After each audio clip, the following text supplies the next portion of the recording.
Bonjour à toutes et à tous. Aujourd'hui, je vous parlerai de la bataille d'Anton en 1430. Pendant que le duc Philippe III de Bourgogne augmentait sa puissance dans le nord en Flandre, le sud du duché était en peine. En effet, profitant de l'attention des Français sur le repli continu des Anglais dans le royaume de France, Louis II de Chalon-d'Arlay, prince d'Orange, avec les troupes de son allié Amédée VIII, duc de Savoie, ennemi des dauphins de France, ambitionnait de s'emparer du Dauphiné. Sa prétention d'extension s'arrêtera brutalement à la bataille d'Anton, le 11 juin 1430. Le sire Raoul de Gaucourt, ayant vaillamment défendu Orléans aux côtés de Jeanne d'Arc, est nommé par le roi de France gouverneur du Dauphiné, sans argent et sans troupes. Il apprend que le prince d'Orange lève une forte armée venant de Bourgogne et de Savoie contre lui. Il décide de défendre ce territoire coûte que coûte. Il s'accorde avec le sire Humbert de Grollet, bailli du Lyonnais et maréchal du Dauphiné, qui lui fournit 300 chevaux du Lyonnais et du Mâconnais. Il demande l'aide du comte de Clermont, qui lui donne des hommes du Beaujolais et de la Dombes. Mais cela ne suffira pas devant les troupes du prince d'Orange. Il manque un chef de guerre. Tous les deux partent à la recherche d'un capitaine aguerri. Ils trouvent, sur conseil du roi de France, un capitaine mercenaire espagnol nommé Rodrigue de Villandrando, surnommé l'empereur des brigands ou l'écorcheur.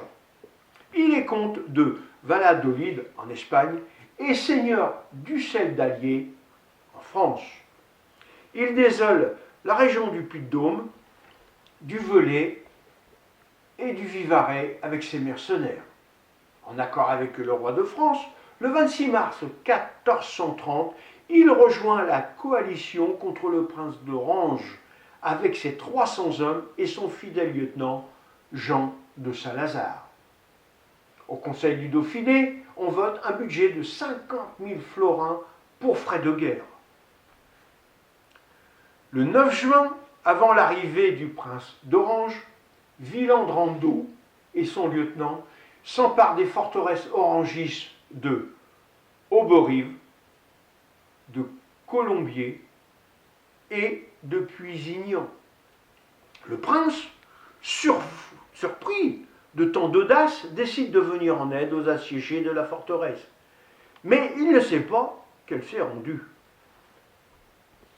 Gaucourt, le sénéchal du Dauphiné et Villandrando marchent sur Anton à la rencontre du prince d'Orange. Gaucourt sait qu'il ne doit pas perdre la bataille car le Lyonnais, le Dauphiné et le Languedoc tomberaient dans ses mains. Le roi de France perdrait ainsi son royaume. Il réunit son conseil de guerre pour organiser la bataille. Villandrando demande à prendre l'avant-garde. Il dit au sire de Gaucourt: « Sire, faites-moi cet honneur, avec l'aide de Dieu, je me comporterai si bien que vous serez content de moi. Allons, Dieu nous aidera, ne soyons pas ébahis. Ils sont plus que nous.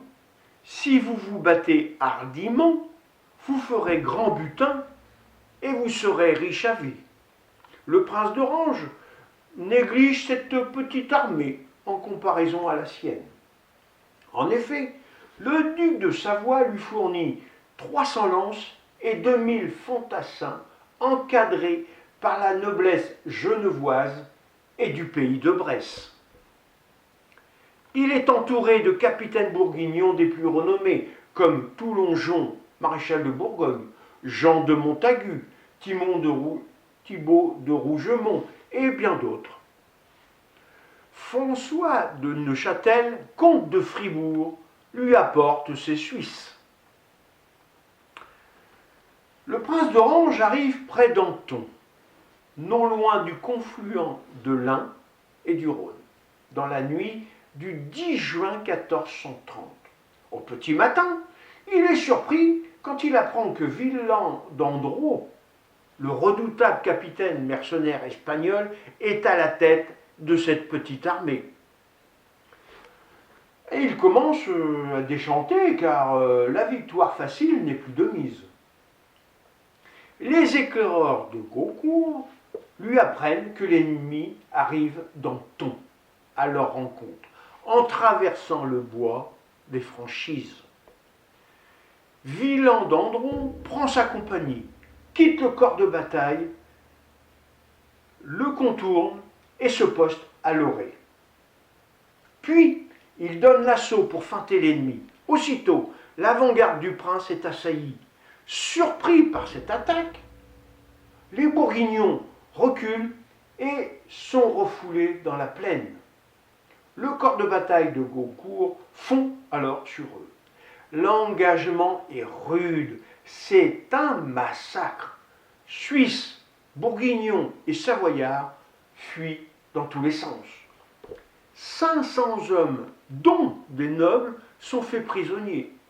On recense 460 morts sur le terrain et 200 qui se noient dans le Rhône. Le prince d'Orange combat si farouchement qu'il est blessé dans la mêlée. Voyant son armée défaite, il quitte le champ de bataille. Bien armé, il se jette à cheval dans le Rhône et le traverse. Cette défaite porte un coup fatal à l'expansion de la Bourgogne vers le sud. Nous sommes le 11 juin 1430. Rouge de colère, pour une victoire qui devait être assurée, le duc Philippe ôta le collier de la Toison d'Or au sire de Montaigu, qui s'était enfui le premier et fut dégradé. Quant au prince d'Orange, on écrit qu'il embrassa sur la bouche son cheval qui venait de le sauver. Goncourt, ayant saisi la bannière du prince défait, la fit suspendre aux voûtes de la chapelle que les dauphins possédaient dans la cathédrale de Grenoble.